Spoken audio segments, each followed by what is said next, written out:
Hello dear friends, welcome to exam Guruji. So आज हम आपके लिए नेक्स्ट मॉक टेस्ट डिस्कस करने वाले हैं पार्ट नंबर 30। तो जिसने चैनल को सब्सक्राइब नहीं किया वो कर लीजिए, साथ में बेल आइकन को प्रेस कर लीजिए। तो देखिए, सबसे पहले हमारा फर्स्ट क्वेश्चन क्या बोल रहा है, gypsum is added to cement. Cement में जिप्सम जो होता है वो ऐड किया जाता है जब भी ग्राइंडिंग हो रही होती है, तो 2 से 3% जो होता है जिप्सम का कंटेंट ऐड किया जाता है। ये जिप्सम जो होता है रिटार्डर की तरह काम करता है सीमेंट में। तो बोल रहा है कि भाई आप इसमें इसको क्यों ऐड करते हैं। इनिशियल सेटिंग टाइम जो होता है उसको बढ़ाने के लिए इसको यूज किया जाता है। तो यहाँ पे इनिशियल सेटिंग टाइम नहीं दिया गया है, तो आपको आंसर जो लगाना है ऑप्शन नंबर डी लिखाना है। ट्रीकल्चियम एल्यूमिनेट जो होता है, इसकी जो अ, क्रिया होती है उसको कम करने के लिए इसको ऐड किया जाता है, ट्रीकल्चियम एल्यूमिनेट।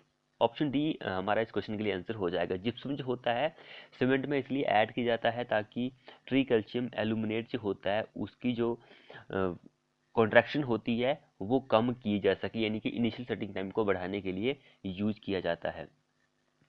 अगला क्वेश्चन देखिए, अकॉर्डिंग टू हमारे 383 IS code, coarsest and fine sand जो होता है fall under the grading zone. कौन सी जोन में आता है जो कोस्ट सैंड होता है।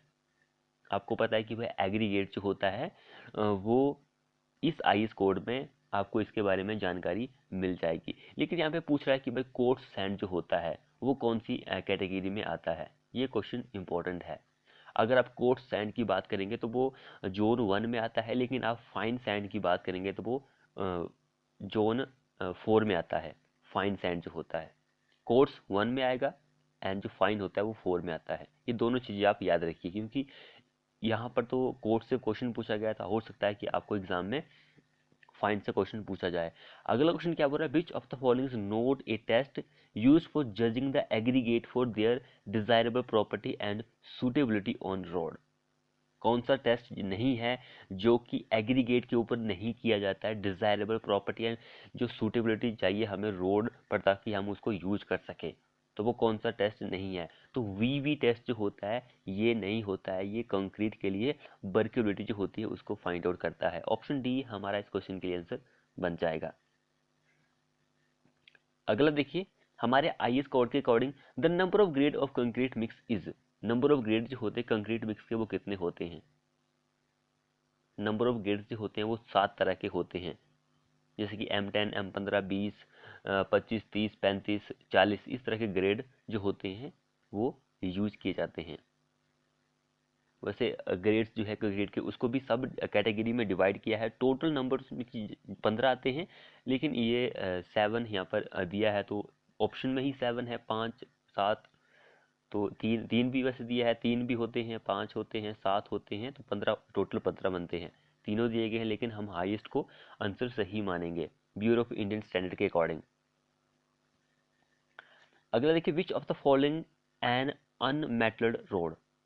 कच्ची सड़क है, निम्नलिखित में से इनमें से एक कच्ची सड़क है, वो कौन सी है। अनमेटल, अनमेटल यहाँ पर मेटल प्रोवाइड नहीं की हुई है, तो वो अर्थ रोड होती है। आपको पता है कि अर्थन रोड जो होती है वो अनमेटल की होती है।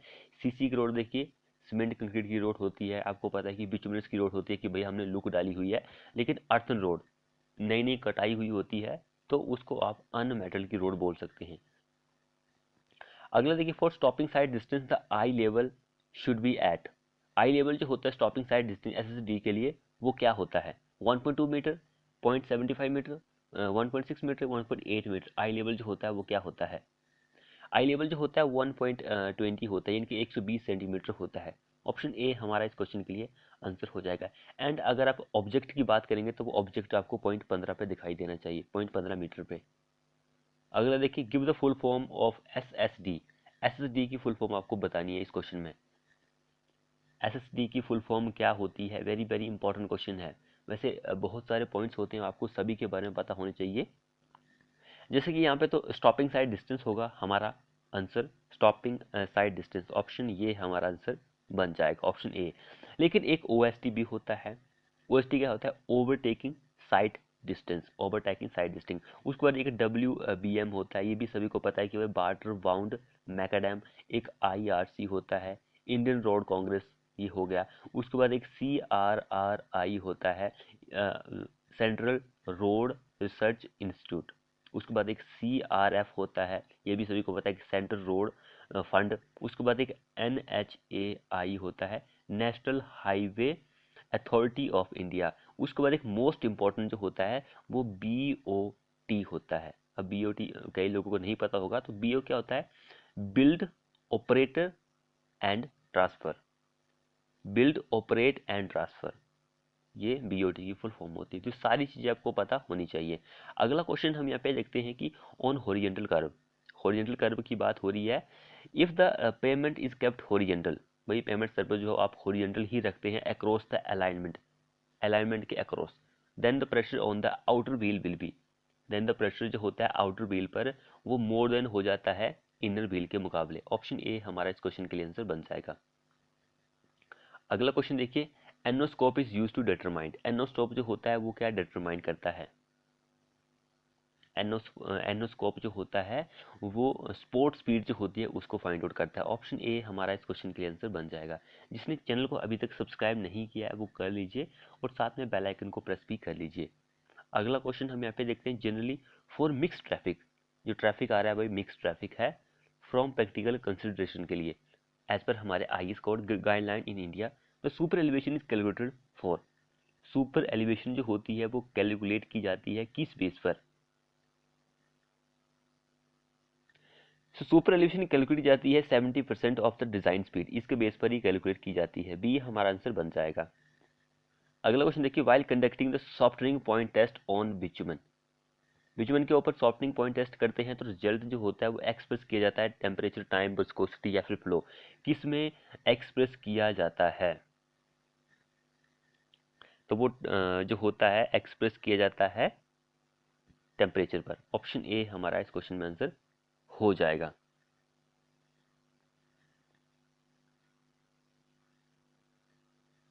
अगला क्वेश्चन हम यहाँ पे देखते हैं, for designing plane cement concrete payment, the critical loading combination जो होता है वो क्या होता है, क्रिटिकल लोडिंग कॉम्बिनेशन जो होता है वो क्या होता है। सो इस क्वेश्चन के लिए हमारा आंसर ऑप्शन नंबर डी हो जाएगा, load stress minus frictional stress plus warping stress. Option D correct answer बन जाएगा। अगला देखिए, in rigid pavement the contraction joint spacing is generally provided as.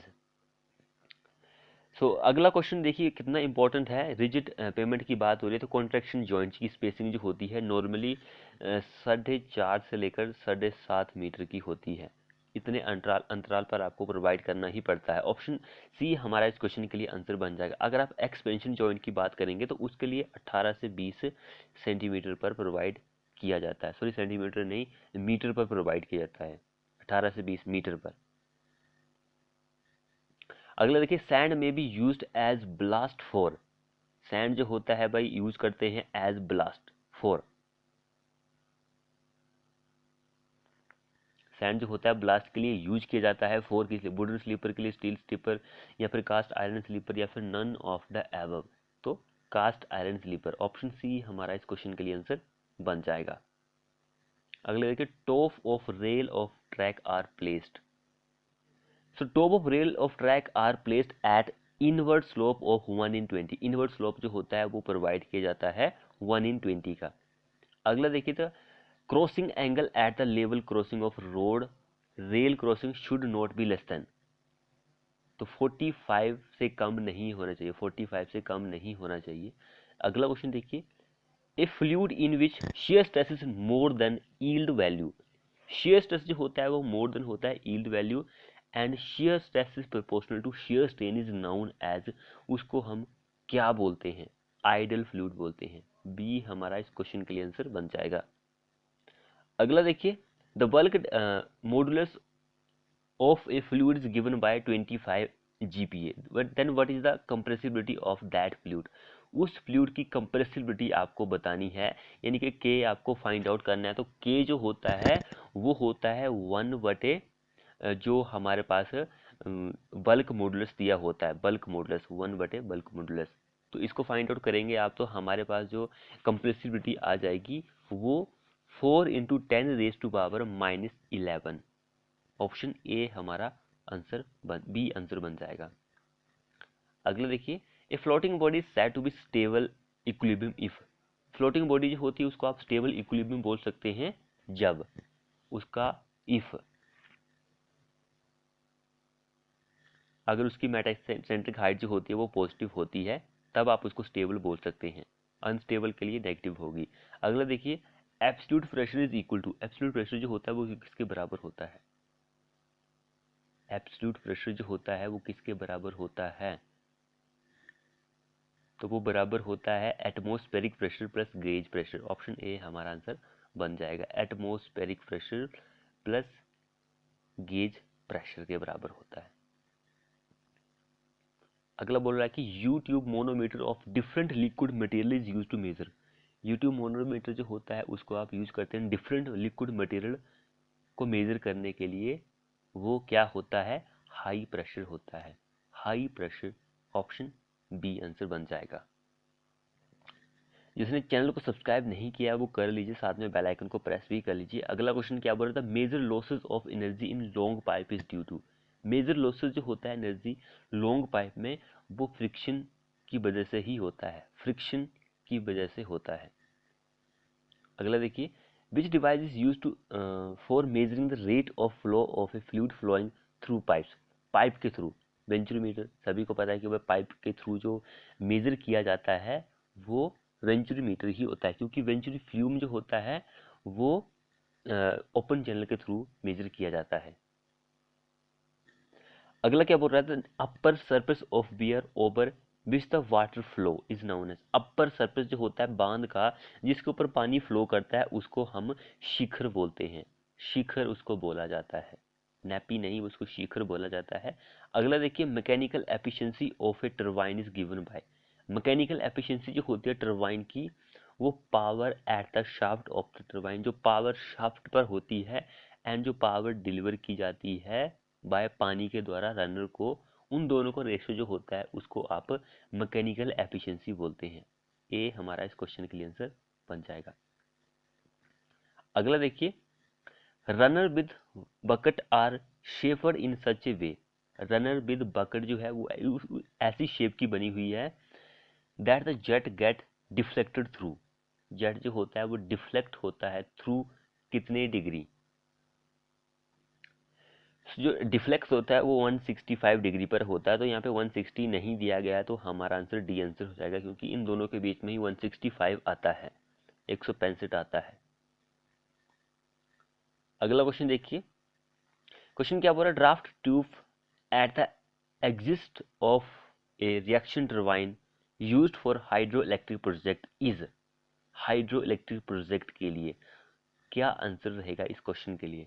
इस क्वेश्चन के लिए आंसर रहेगा वो ऑलवेज इमर्ज इन वाटर, वो पानी में हमेशा डूबी रहती है, पानी में वो हमेशा डूबी रहती है। अगला देखिए, a pump having high specific speed means that it is a. कोई पंप है उसके पास क्या है? हाई स्पेसिफिक स्पीड है, उसका क्या मीनिंग होता है? सो बी इस क्वेश्चन का आंसर हो जाएगा, एक्सियल फ्लो पंप आप उसको बोल सकते हैं। अगला देखिए, the transport medium of aeolian soil deposit is. Aeolian soil जो होती है उसका ट्रांसपोर्ट जो मीडियम होता है वो हवा होती है, वायु होती है। ऑप्शन बी हमारा आंसर बन जाएगा। ये क्वेश्चन बहुत ही ज़्यादा इंपॉर्टेंट है, जिसने चैनल को सब्सक्राइब नहीं किया वो कर लीजिए, साथ में बेल आइकन को प्रेस कर लीजिए। अगला क्वेश्चन क्या बोल रहा है? कोहेजनलेस सॉइल इज। कोहेजिव कौन सी होती है? सिल्ट होती है, क्ले होती है, लेकिन ये सैंड एंड ग्रेवल क्या होते हैं? कोहेजनलेस होते हैं। बी हमारा इस क्वेश्चन के लिए आंसर बन जाएगा। अगला देखिए, sand particle are made of. Sand particle जो होते हैं वो किसके बने हुए होते हैं?